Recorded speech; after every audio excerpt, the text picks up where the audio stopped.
Please, let's be seated.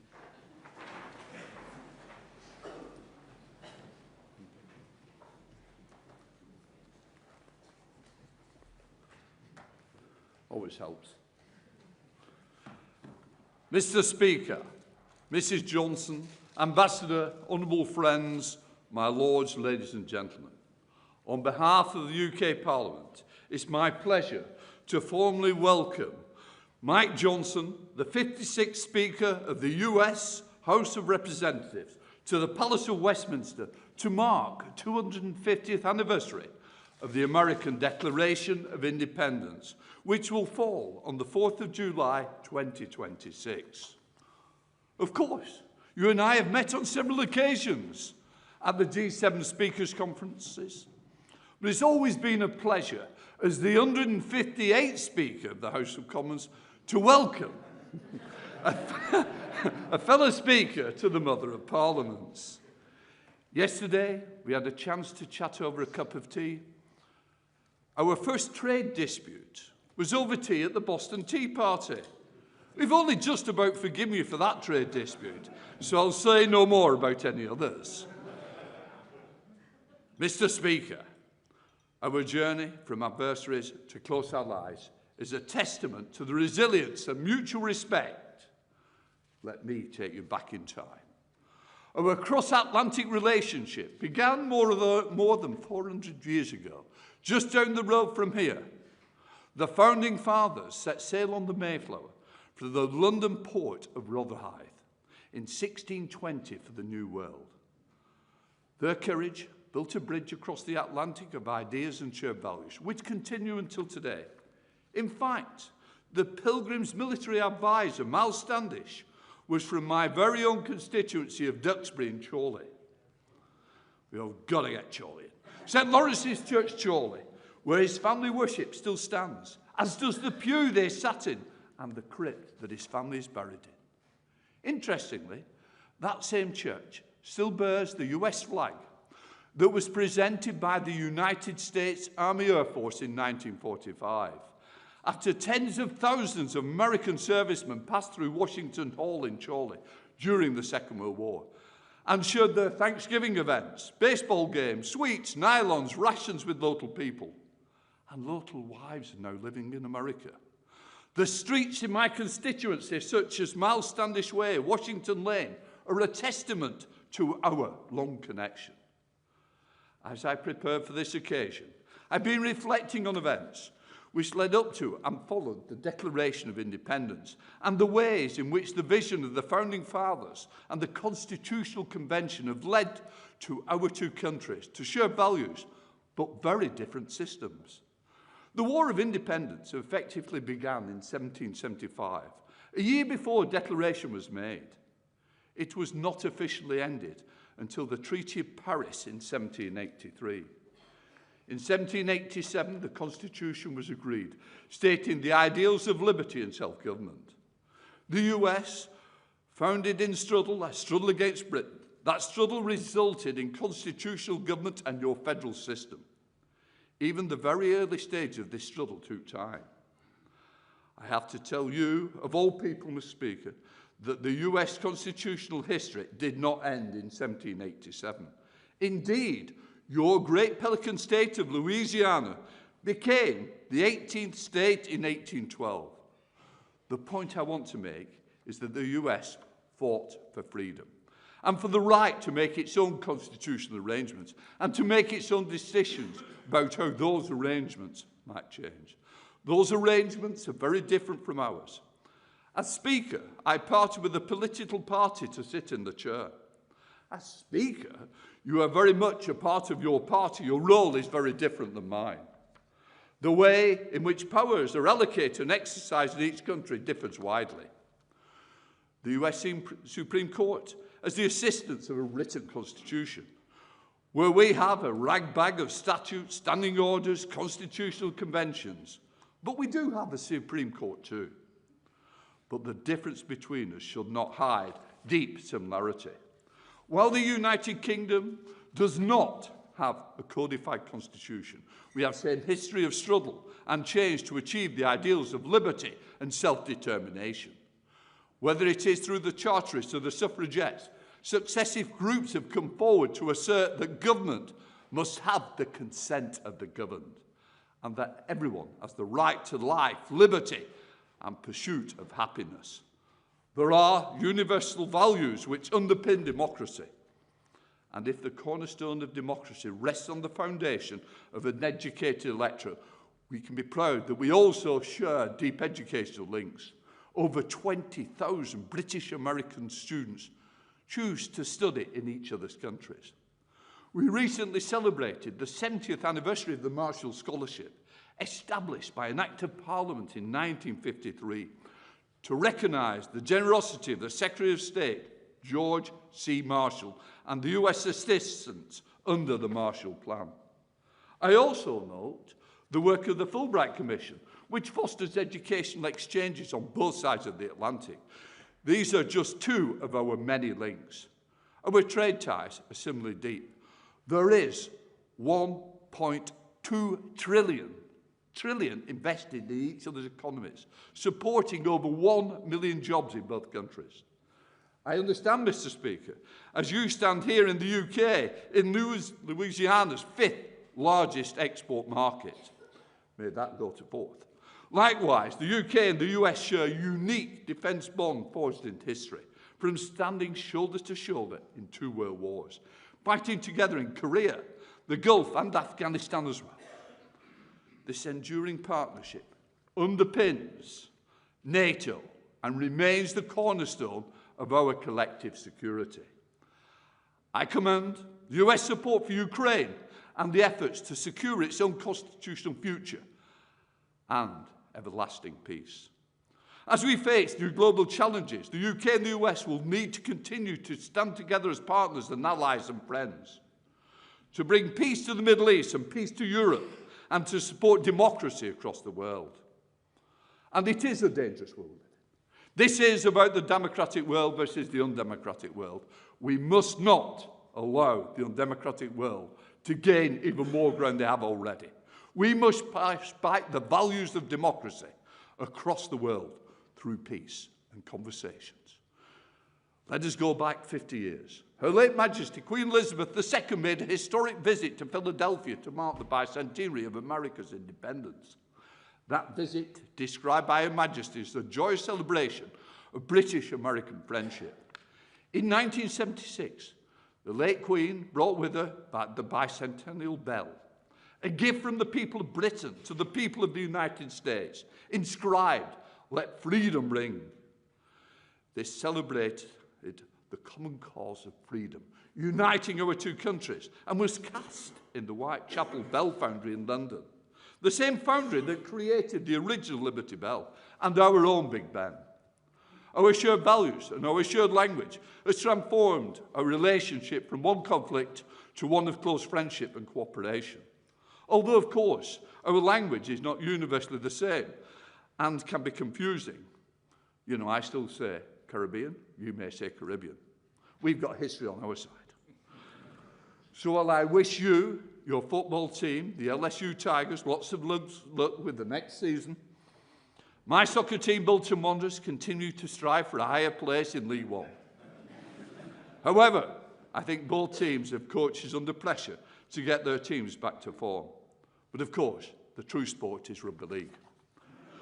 Today, Mr. Speaker, I offer you my hand in friendship, ongoing friendship between our two nations, the United Kingdom and the United States, united in our democratic foundations of belief in freedom. I hope, Mr. Speaker, that you and your wife, Kelly, have enjoyed your visit to Parliament and the platform it offers you to speak to our parliamentarians. Mr. Speaker, the floor is yours. Thank you, everybody.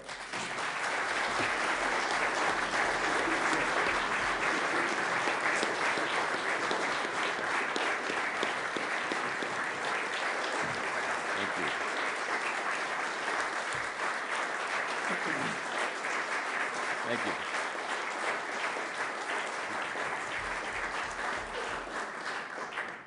Thank you sincerely. Thank you, Mr. Speaker, Lord Speaker, Ambassador Stevens, members of the House of Commons, members of the House of Lords, and so many esteemed guests. It is a great honor for us to be here, a tremendous pleasure to be with you all, Speaker Hoyle, thank you for those kind words, your gracious invitation to be here today, my friend. It means so much to us. It's a real detriment to follow Speaker Hoyle. I don't like to do this. At the G7 speakers meetings, I just want you to know, when he gets wound up and going, it's just like Churchill, and it goes on and on and on.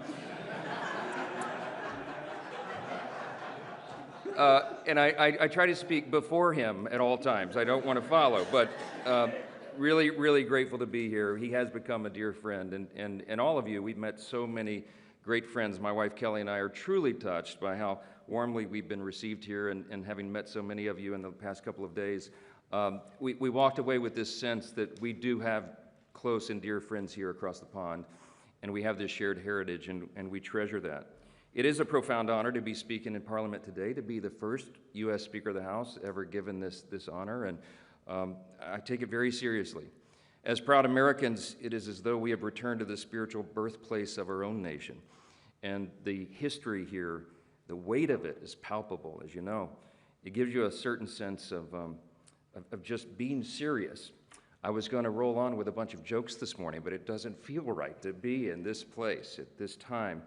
We have returned at a pivotal moment, obviously, in the great histories of our countries, to mark this anniversary that we have in our nation and to celebrate what we've achieved together in the past, and importantly, to face and overcome together the challenges of our present day.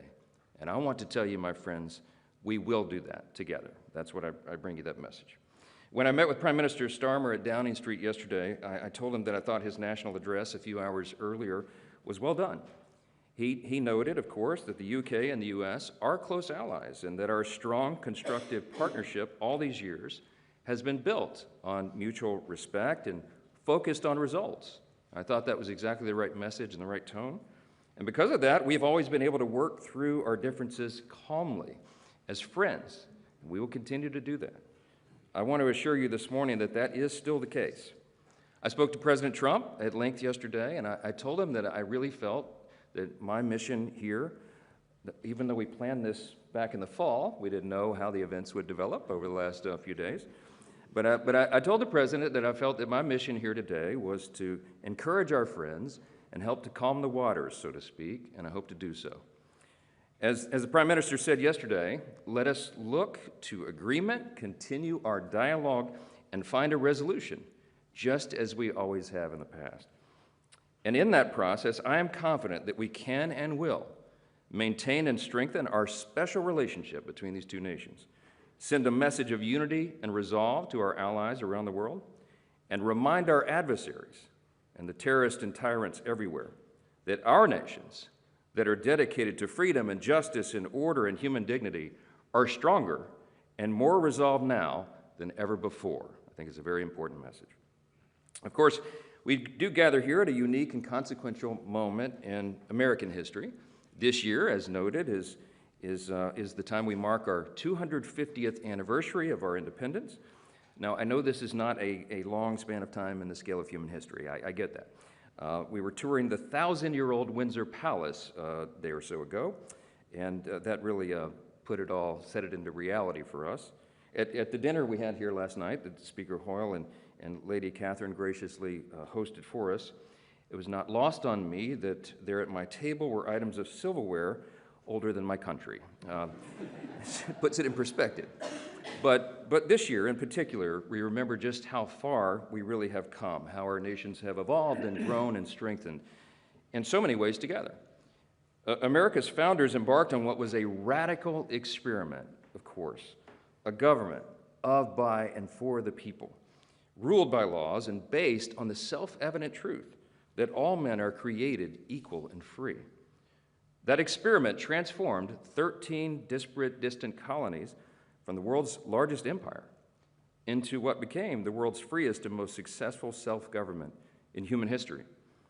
For Americans, this year is not simply a celebration, it is an invitation to come together and to ask what we are doing in our own time to preserve and fortify that experiment and all of the blessings of liberty and opportunity and security that we enjoy today, and frankly, sometimes too often take for granted. We have a stewardship obligation to maintain these blessings, and all of us in the West, all of us together, are facing real challenges today that we must acknowledge and confront, and we do that best together. Across the pond, Congress and the Trump administration have been working very hard. We're trying to usher in a new golden age for our country, as we say. We're marshaling every resource we have to make America safer and stronger and more prosperous than ever before. And I'm very bullish on the prospects of doing that. We must do this because we know those hostile to the West and to our shared values are engaging in increasingly sophisticated forms of subversion and espionage. We see China, Russia, and Iran grow more aggressive and emboldened as they intensify their efforts to exert economic, political, and military influence around the world. We see a callous disregard for basic human rights, new provocations, and even the theft of intellectual property on a scale like we have never seen before. Clearly, President Trump is taking seriously the modern and dynamic threats that China and Russia pose to our global security, especially in focus the last few days as it relates to the Arctic. And while we can have thoughtful debate among our friends about how best to counter these threats, we all certainly agree they must be countered. We ignore these threats at our peril. And I want to hasten to express our gratitude to the UK and to all of you for joining us in some of our most recent actions to deter these hostile regimes, including the recent seizure of a black market vessel seeking to circumvent oil sanctions. That was a big help to us. That kind of open dialogue and partnership is a great example of how we can work together to ensure our collective defense around the world. It is an objective and obvious truth that a strong America is good for the entire world, and a strong UK is as well. At the same time, it's also obvious that we have to take care of our own houses, so to speak, before we take care of the neighborhood. And let's be honest, among friends here, in both of our nations, there is a need today to fortify our houses against internal challenges as well. In the West, if we make an honest assessment, we must acknowledge that our long-term prosperity and security are currently being undermined by, let's call it a crisis of self-doubt. It's been developing now for years. Elite institutions today tell the young and impressionable that our story is one of oppression and hypocrisy and failure. Our brightest minds are too often taught to view our history only through the lens of its sins. And we see the work of international organizations and transnational bodies hinder the very spirit of creativity and industriousness and daring that our nations were built upon.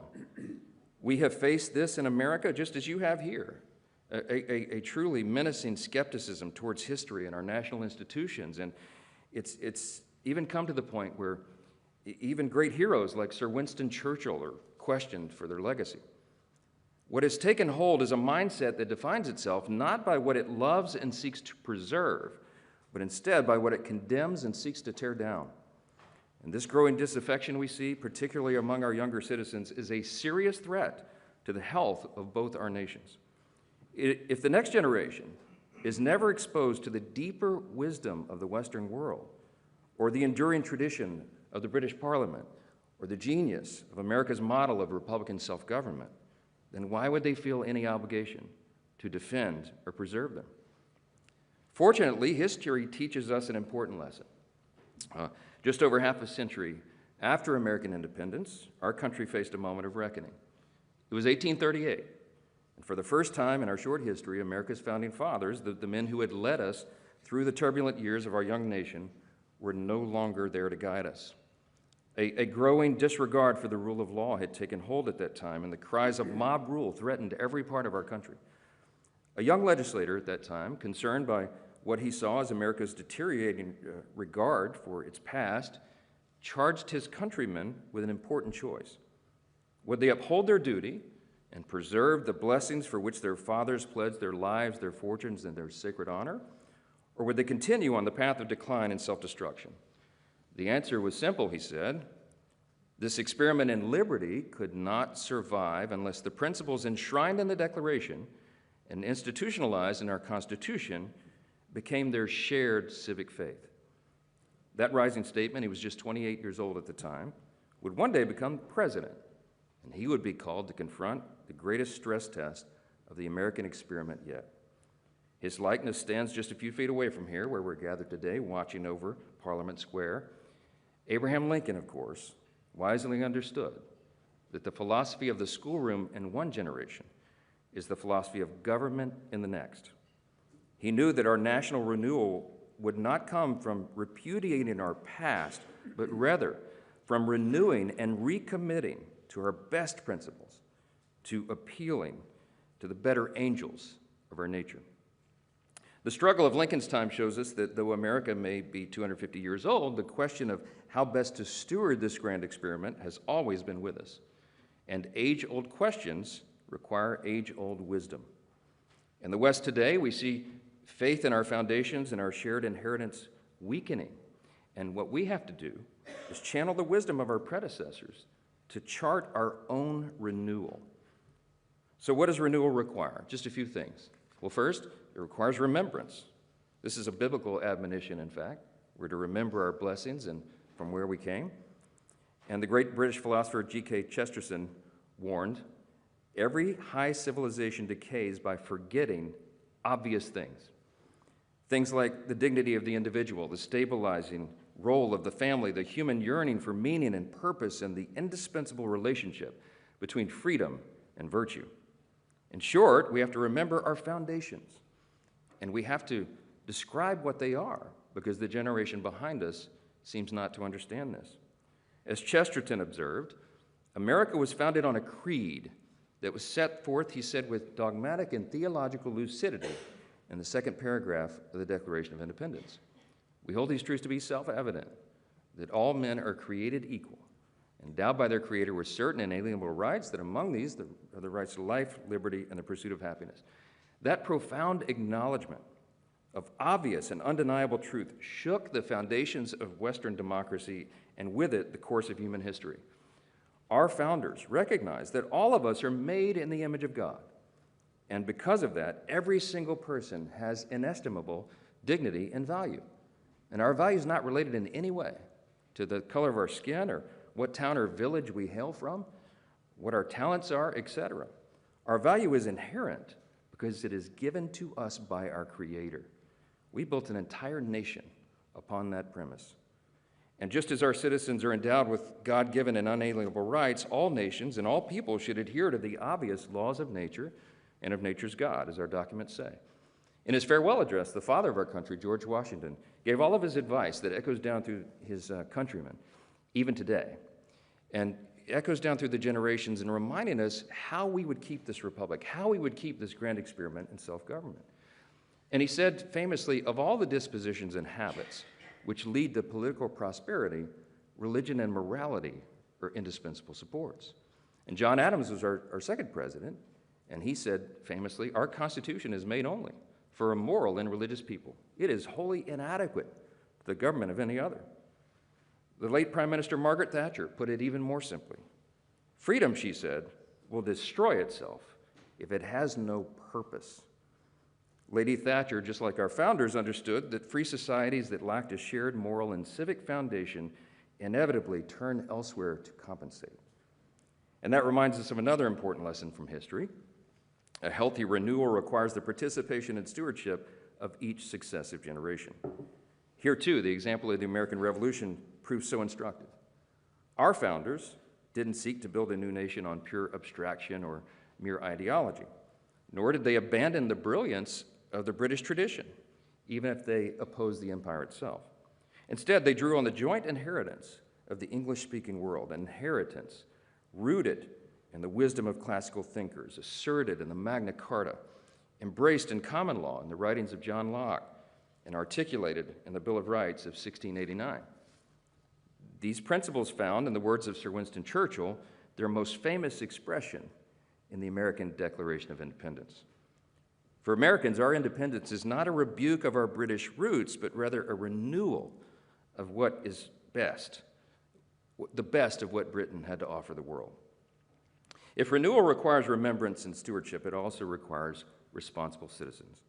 Strong institutions are essential, of course, but when people are taught that their lives are determined by systems and structures, responsibility quickly disappears, and with it, their purpose and their meaning. In both of our nations, we have too many people today on the sidelines, particularly younger generations. We should want our citizens involved, gainfully employed and contributing to their communities, of course. Stable and thriving societies need families that raise children. They need churches and communities that form character, and patriotic men and women dedicated to leaving their country better than they found it. The simple truth is that freedom cannot survive if we outsource our responsibility as citizens. And this is a fact that remains true at a national level. We cannot fail in our responsibility to protect our people and their security. Amongst our allies, we see the UK and Europe stepping up as faithful partners here, and I want to declare that today. Whether it's NATO's nation's historic commitment to raise their investment in defense, which we applaud, or the AUKUS alliance deepening its cooperation in submarines and undersea defense, our partnership is proving that nations can prioritize their individual interests responsibly and at the same time make strides towards strengthening alliances and preserving the freedom and sovereignty of our nation states. And our current U.S. ambassador to the UK, Warren Stevens, who sits here up here with me today, said it recently very well. He said, "America first does not mean and will never mean America alone." Finally, renewal takes courage. From the defeat of Napoleon to the heroic resistance to the Blitz, to the bravery of our soldiers in the liberation of Western Europe, the British people have given the world some of the greatest demonstrations of courage in human history. You are the heirs of Burke and Locke and Smith, the home of Shakespeare, the cradle of free speech. You are the birthplace of the Industrial Revolution and the nation that helped end the slave trade. And from these shores, you set sail to pioneer a new world built on British custom, British fortitude, and British law. Together, we, all of us, are the legacy of those ancient ancestors who came before us. Their courage is part of who we are, and we do well to remember that. Today, it takes our courage, clarity, and conviction to defend truth, just as our ancestors did. And it means being able to say that some things are true and good and enduring, and others are not. And to call evil and madness what it is. It means repairing what we see in clear disrepair, from restoring, for example, secure borders that protect from the real and measurable harms of mass uncontrolled migration, to pushing back on policies that erode our citizens' most basic liberties, especially the fundamental freedoms of speech and conscience. History teaches us we can never go down the road of censoring and silencing unpopular opinions because liberty is kept alive in the free marketplace of ideas. History further teaches us that the best solution to the problem of free speech is always more speech. And those being unjustly persecuted for exercising those freedoms, such as Jimmy Lai, the British national being held in Hong Kong, must be defended. And the U.S. stands with the UK as you work to free him. As we chart our renewal, America has no intention of walking alone. In fact, to do so would be self-defeating. More than ever before, we need the British people to be great and proud and patriotic, and you are. To work in close concert with us as partners and friends, and to defend the security of the Western world. That means secure borders. It means, obviously, serious investments in our shared defense and maintaining strategic strongholds around the world. And we will figure this out together. But again, the surest way that we protect this special relationship long-term is by renewing and recommitting to our foundational principles. As Churchill taught us, the strongest alliances are between kindred countries of kindred principles. What has always set us apart from the rest of the world, our commitment to liberty, our pursuit of excellence, our desire to put faith and family at the center of our lives, these are things that distinguish the free world from regimes that trample on the most basic principles of democracy and human dignity. While the West is not without its flaws, our greatest strength has always been our faith in human progress and our capacity for self-correction. Strong and lethal militaries matter, robust and thriving economies matter, but they mean little if we forget what we're fighting for. Churchill understood that the fate of the West would ultimately be decided not on the battlefield, but in the hearts and minds and souls of its people. And Ronald Reagan saw this a generation later. When he came to Parliament at the height of the Cold War, the first U.S. president ever to do so, his message was clear.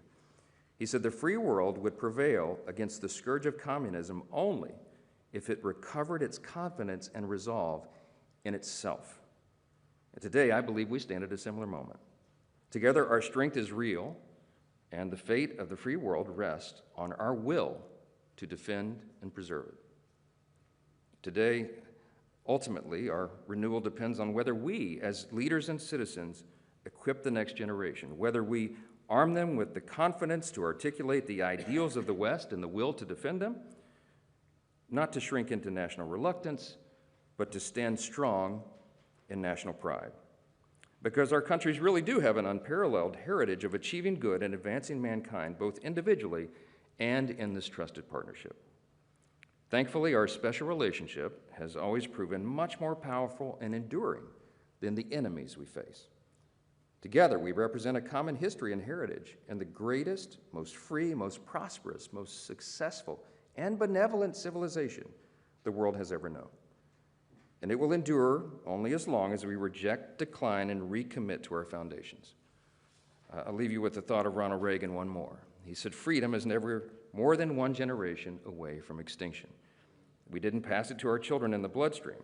It must be fought for, protected, and handed on. And just like all things, great civilizations don't defy the laws of gravity. They rise and fall with the individual actions of each individual generation. So today, my friends, we have great reason for hope. Today, I see the UK with renewed sovereignty and self-determination. I see our European allies with an advantage over our adversaries in economic power, and most importantly, in spirit. I see younger generations rejecting the indulgence of self-interest and embracing pursuits of greater importance and higher purpose. And I see those who cherish the lessons of Churchill and Lincoln, who are ready to offer this age heroes of their own. With the right choices and the right leadership, we can chart our renewal, and we can seize the great moment together if we truly seek it and fight for it. Thank you again for this profound honor. God bless you all. God bless the United Kingdom, and may God bless the United States of America. Thank you.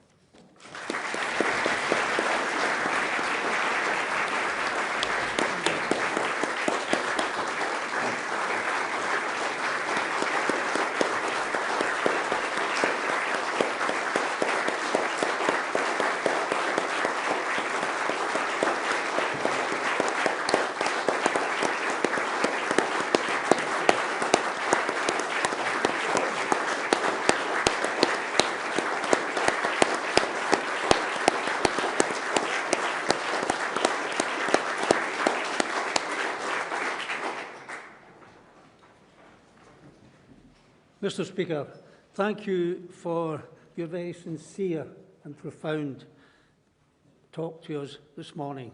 It is a pleasure to receive such kind remarks, and you've given us much thought to consider in Parliament as in Congress. It is through free debate and discussion that we bring democracy to life and address the issues of real concern to our citizens. I would also like to highlight that you're making this visit to us in this important anniversary year, that we now approach the 250th anniversary of the signing of the US Declaration of Independence, causes us to reflect on how our relationship has changed and indeed improved since the 4th of July, 1776. With our two countries' relationship, whilst it began in conflict, over time we have rebuilt trust and developed one of the world's closest and most enduring partnerships. The special relationship we know and celebrate today is based on our shared values of democracy and the rule of law, and built on defence and security cooperation. Our bond was strengthened when indeed we did stand shoulder to shoulder throughout two world wars, the Cold War, and fought together to combat terrorism. Our transatlantic alliance has kept the free world safe for generations, and we applaud the United States for its commitment to peace. I commend American efforts to maintain the ceasefire and work towards a lasting peace in the Middle East, and to end the illegal invasion of Ukraine. Our economic, trade, and cultural ties run just as deep. Your visit is an opportunity to celebrate our parliamentary links as we remind the world of the critical importance of democracy and the rule of law. The warmth of a UK-US relationship is of great importance to all our members, and our engagement with the United States is of the highest concern to members of both Houses of Parliament. The House of Lords International Relations and Defence Committee is currently undertaking an inquiry into our future relationship with the United States. They are sorry not to see you here today because they are in the US right now. Maybe you will bump into them when you get back. And we have the British-American Parliamentary Group, which forges valuable ties between our two legislators, in which I was an active member in the past. And through that, I gained many insights from my visits to the United States and meetings with your colleagues. It is as much a pleasure to hear the lyrical accent of Louisiana in this place as it was surprising to senators and congressmen to hear the dour Scottish tones of my hometown, Dumbarton. But the name Dumbarton, however, may not be unfamiliar to those who work in Washington, D.C. One of the legacies of my hometown in the US capital is Dumbarton Oaks, where in 1944, British, American and other Allied representatives gathered to discuss closer international collaboration. So Dumbarton was the seat for that, Mr. Speaker. Take that back. I also pay tribute to the work of the US Ambassador at the Embassy here. Mr. Stevens, I know you're working hard to bring our nations ever closer together. After suffering a small embarrassment, the defeat of his army at the Battle of Yorktown, King George III, in his address to both Houses of Parliament in this palace in 1782, declared his intent to make peace with the United States. He said, "Language, interest, affections may, and I hope will yet prove a bond of permanent union between our two countries." I think this wish from King George, Mr. Speaker, has been comprehensively fulfilled. But how do we ensure that that bond grows even deeper? We are experiencing times of tension. And how do we forge that unity? Well, you mentioned the revered President Abraham Lincoln. And his mantra is to hear, to listen, to understand, so that we can work and walk together in harmony. And by your visit, we have engaged in these very steps, Mr. Speaker. So I thank you for that visit, and I hope that the next 250 years will see that bond grow ever more so. So thank you very much. Thank you.